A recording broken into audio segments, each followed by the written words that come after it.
Hello everyone, I hope you all are good.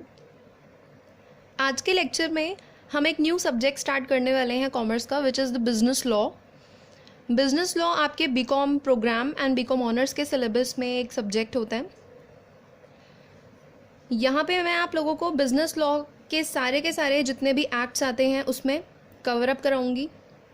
With that छोटी से छोटी definition हम लोग क्लियर करेंगे, जो स्टूडेंट्स को समझने में बहुत ज़्यादा कभी कभी डिफ़िकल्टी हो जाती है। मैंने आप लोगों के साथ बिजनेस मैथमेटिक्स एंड स्टैटिस्टिक्स का कोर्स कवर किया था अपनी लास्ट क्लास में। अगर आप लोगों ने मेरी प्रीवियस वीडियोस नहीं देखी हैं तो ज़रूर जाके देखिए, डिस्क्रिप्शन बॉक्स में लिंक गिवन है। आज जो हमें स्टार्ट करना है वो है यूनिट 1। यूनिट 1 है हमारी द इंडियन कॉन्ट्रैक्ट एक्ट 1872। इस यूनिट के अंदर, इस एक्ट के अंदर हमें जो जो टॉपिक्स कवर अप करने हैं वो क्या है? Topics to be covered, first of all contract, meaning of contract, characteristics and kinds.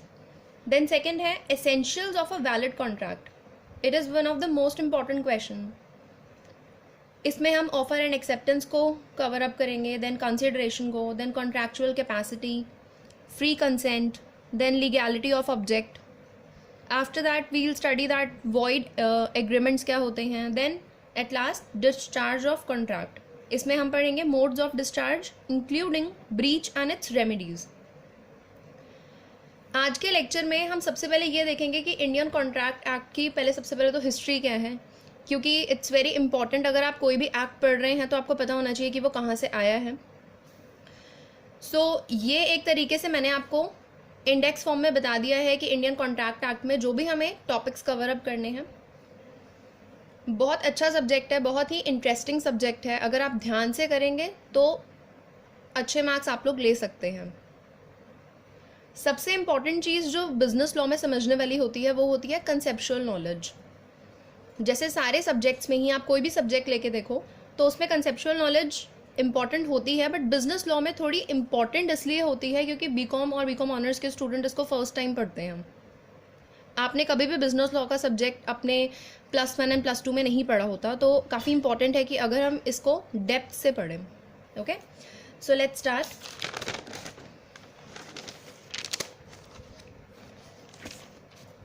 First of all, the Indian contract act 1872 prescribes the law relating to contracts in India। ये सबसे पहले ध्यान देने वाली बात है कि जितने भी कॉन्ट्रैक्ट्स इंडिया में होते हैं, इंडियन कॉन्ट्रैक्ट एक्ट 1872 सिर्फ उन्हीं को प्रिस्क्राइब करेगा। सारे लॉ इंडिया से रिलेटेड होंगे इसमें। Second thing, it came into force on 1 सितंबर 1872। ध्यान दीजिए यहाँ पे, ईयर पे 1 सितंबर 1872। That means it was passed by British India, क्योंकि ये इंडिपेंडेंस से पहले की बात हो रही है। तो 1872 से बना हुआ Indian contract act British India ने पास किया था। Second thing is it is based on principles of English common law.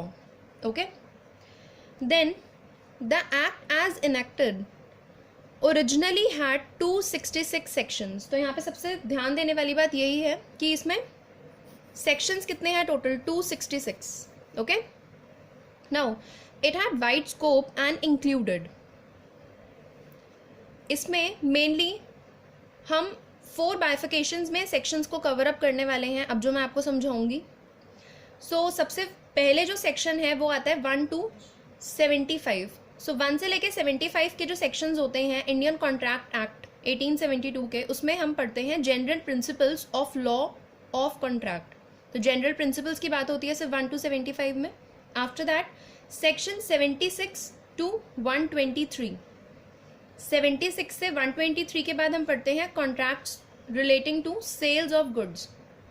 Okay, सबसे पहले हम जनरल प्रिंसिपल्स पढ़ेंगे, after that we'll study sales of goods. Then section 124 to 238, इसमें आते हैं हमारे स्पेशल कॉन्ट्रैक्ट्स। इसके बारे में हम डिटेल में पढ़ेंगे। 124 से 238 तक आएंगे हमारे special contracts. After that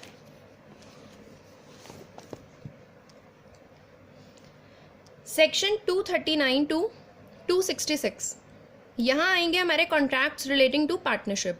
okay, so यहाँ पे अभी अभी हमने देखा कि जो इंडियन कॉन्ट्रैक्ट एक्ट 1872 बना था उसमें 266 सेक्शंस थे और 1 से लेके 266 सेक्शंस तक मैंने आपको बाइफिकेशंस बताई हैं कि चार किस किस एरिया में इसे डिवाइड किया हुआ था सेक्शन वाइज. ओके, बट इससे भी एक हिस्ट्री रिलेटेड है क्योंकि ये चीज़ें तब हुई थी जब ब्रिटिश इंडिया ने इसे बनाया था. तो ये चार बाइफिकेशंस तब की चलती थी.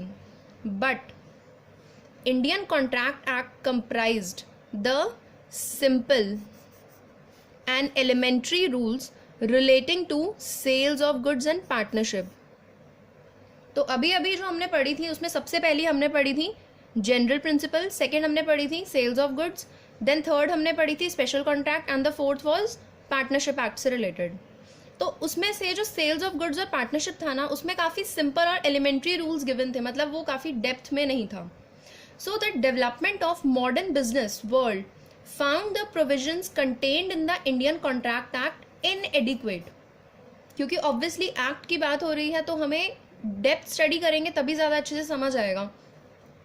लेकिन इंडियन कॉन्ट्रैक्ट एक्ट में पहले के टाइम में पहले के टाइम में 1872 के बाद जब हो रही है तो उसमें सेल्स ऑफ गुड्स और पार्टनरशिप में ज़्यादा कुछ डेप्थ नॉलेज नहीं गिवन थी, तो उसे इनएडिक्वेट बता दिया गया to deal with the new regulations. क्योंकि ऑब्वियसली अमेंडमेंट्स होती रहती हैं, काफ़ी सारी चीज़ें चेंज होती हैं टाइम टू टाइम. तो उस टाइम पे जो सेल्स ऑफ गुड्स और पार्टनरशिप था उसे काफ़ी इनएडिक्वेट बता दिया गया to deal with the new regulations और give effect to the new principles. कि जो भी न्यू प्रिंसिपल्स आ रहे थे उसके अकॉर्डिंग सेल्स ऑफ गुड्स और पार्टनरशिप में जो गिवन इन्फॉर्मेशन थी वो काफ़ी इनसफिशिएंट थी. Subsequently the provisions repealed means by an act of parliament, change किया गया by an act of parliament in the year 1930 and 1932. क्योंकि दो हमारे पास यहाँ पे इंफॉर्मेशन थी, सबसे पहली तो थी सेल्स ऑफ गुड्स से रिलेटेड और सेकंड थी हमारे पास पार्टनरशिप से. तो इन दोनों को चेंज किया गया. ओके, लॉ इनैक्ट किया गया फिर से. सो 1930 और 1932 दो बार प्रोविजंस को रिपेल किया गया. In that case sales of goods act एक न्यू एक्ट जनरेट हुआ, इनैक्ट हुआ 1930 में. सेक्शन सेम थे 76 टू 123, बस उसे इंडियन कॉन्ट्रैक्ट एक्ट से अलग रख के अब सेल्स ऑफ गुड्स एक्ट बना दिया गया, जो 1872 से अलग था, जो हमारा आ गया 1930 में. एंड पार्टनरशिप वाला जो पोर्शन था उसे 1932 में दोबारा से इनैक्ट करके बनाया गया इंडियन पार्टनरशिप एक्ट 1932, जिसमें सेक्शंस थे 239 से 266. ये सेम है जो हमने सिंपल पढ़े थे. तो सेक्शंस में कोई चेंजेस नहीं आए, बट यहाँ पे दोबारा से इन दोनों को इनैक्ट किया गया सो दैट काफ़ी इन डेप्थ नॉलेज अलग तरीके से बनाई जा सके. तो ये था आज का लेक्चर जिसमें मैंने आपको बताया कि इंडियन कॉन्ट्रैक्ट एक्ट में कौन कौन सी चीज़ें होती हैं from the history. Next class में हम लोग इंडियन कॉन्ट्रैक्ट एक्ट की डेफिनेशंस को अच्छे तरीके से रिवाइज करेंगे. आई होप आपको आज का लेक्चर अच्छा लगा हो. अगर अच्छा लगा हो तो लाइक ज़रूर करिए, क्योंकि आपके लाइक से ही मुझे पता चलता है कि आप लोगों को लेक्चर्स अच्छे लग रहे हैं या नहीं लग रहे हैं. लाइक ज़रूर करिए, ज़्यादा टाइम नहीं लगता लाइक करने में. अगर आपने चैनल को सब्सक्राइब नहीं किया हुआ है देन प्लीज़ सब्सक्राइब भी करिए. बेल बटन को क्लिक करिए सो दैट आपको फर्दर नोटिफिकेशंस मिलती रहेंगी. After that Indian contract act का स्टार्टिंग का इंट्रोडक्टरी पोर्शन इतना ही है अभी के लिए, आज के लेक्चर के लिए, क्योंकि मैं इसे ज़्यादा नहीं बताना चाहती हूँ क्योंकि न्यू सब्जेक्ट है. न्यू सब्जेक्ट को अगर हम थोड़ा थोड़ा करके पढ़ेंगे तो ज़्यादा अच्छे से समझ आएगा. ओके, सो नेक्स्ट क्लास में मिलते हैं. तब तक के लिए अपना ध्यान रखिए, पढ़ते रहिए. ओके, सो बाय बाय, टेक केयर.